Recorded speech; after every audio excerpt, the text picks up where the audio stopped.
মদিনার বাজার দিয়ে নবীজি যাচ্ছেন, নবীজির একটা ওট পছন্দ হয়েছে। তো নবী ওটের মালিকের কাছে গিয়ে জিজ্ঞেস করলেন, ভাইয়া এই ওটটার দাম কত?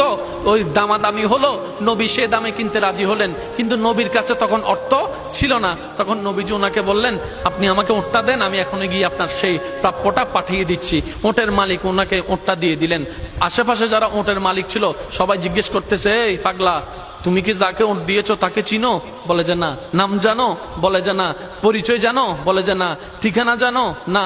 তো তুমি যে ওটটা দিয়ে দিলা, উনি যদি ওটার টাকাটা না ফাটায় তখন তো তুমি লসের মধ্যে চলে যাবা। সে ওটের মালিক বলে, এত সুন্দর নুরানি চেহারাওয়ালা কখনো বাটপার হতে পারে না, কখনো চিটার হতে পারে না, কখনো মিথ্যুক হতে পারে না। ওনার চেহারা দেখেই তো আমি ওট বিক্রি করার আগে মনটাই বিক্রি করে দিয়েছি, মনটাই বিক্রি করে দিয়েছি, মনটাই বিক্রি করে দিয়েছি।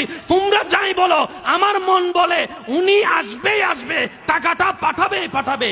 এই কথা বলতে না বলতে কিছুক্ষণ পরে নবীজির একজন সাহাবা এসে বলছেন, একটু আগে একজনে ওট নিয়ে গিয়েছেন, কাছ থেকে ওটের মালিকটাকে একটু দেখতে চাই। উনি বলে যে আমার থেকে। তো উনি বললেন, আমাদের নবী আপনার থেকে ওটটা নিয়ে গিয়েছেন, ধরেন ওটের টাকাটাও দিয়েছেন, আপনাদের খাবার জন্য কিছু খেজুরও হাদিয়া পাঠিয়েছেন, খেজুরও হাদিয়া পাঠিয়েছেন। ওই ওটের মালিক বলে, ভাইয়া টাকাটাও রাখেন, খেজুরটাও রাখেন, আগে আমাকে ওনার কাছে নিয়ে যান। আমি ওট বিক্রি করি নাই, আমার দিলটাই বিক্রি করে দিয়েছি। ওনার চেহারা মোবারক দেখে আমার মনটাই পাল্টাই গিয়েছে, আমি কালিমা পড়ে মুসলমান হয়ে যেতে রাজি আছি। সুবহান।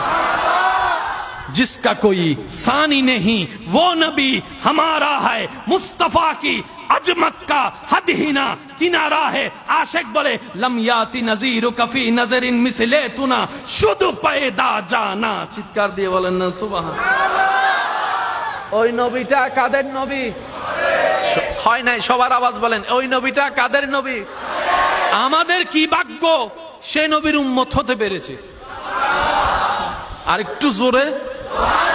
প্রত্যেকটা বান্দাকে আল্লাহ জীবনে একবার সুযোগ দেয় দেয়, সে যে ধর্মেরই হোক, একবার সুযোগ আল্লাহ দিবেই দিবে, কিন্তু সুযোগটা কখন আসবে আল্লাহ জানায় না।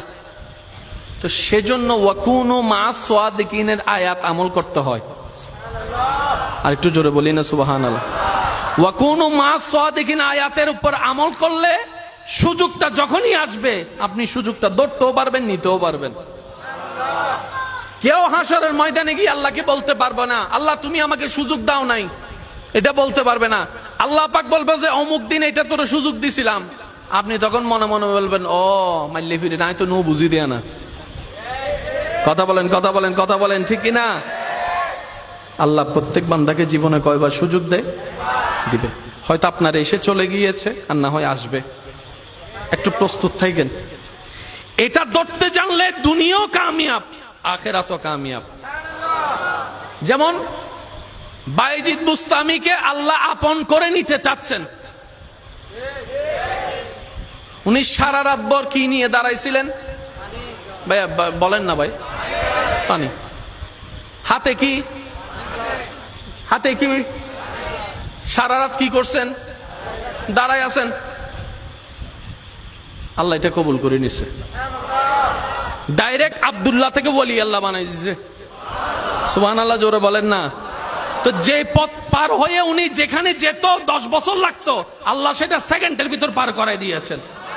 সেজন্য মা বাবার যখন সেবা করবেন নিয়ত এটাই রাখবেন, ও আল্লাহ এটা তোমার যেন পছন্দ হয়, এটার দ্বারা তুমি আমাকে কল্যাণ দান করো, এটার দ্বারা তুমি আমাকে জান্নাত দান করো। মা বাবা সেবা করার সময়, মা বাবাকে দেওয়ার সময়, মা বাবার উপকার করার সময়, বউকে দেওয়ার সময়, স্বামীকে দেওয়ার সময়, মানুষকে দেওয়ার সময় নিয়ত রাখবেন, আল্লাহ তোমাকে খুশি করতে চাই, তোমাকে রাজি করতে চাই, তোমাকে রাজি করতে চাই। সুবহানাল্লাহ বলেন না।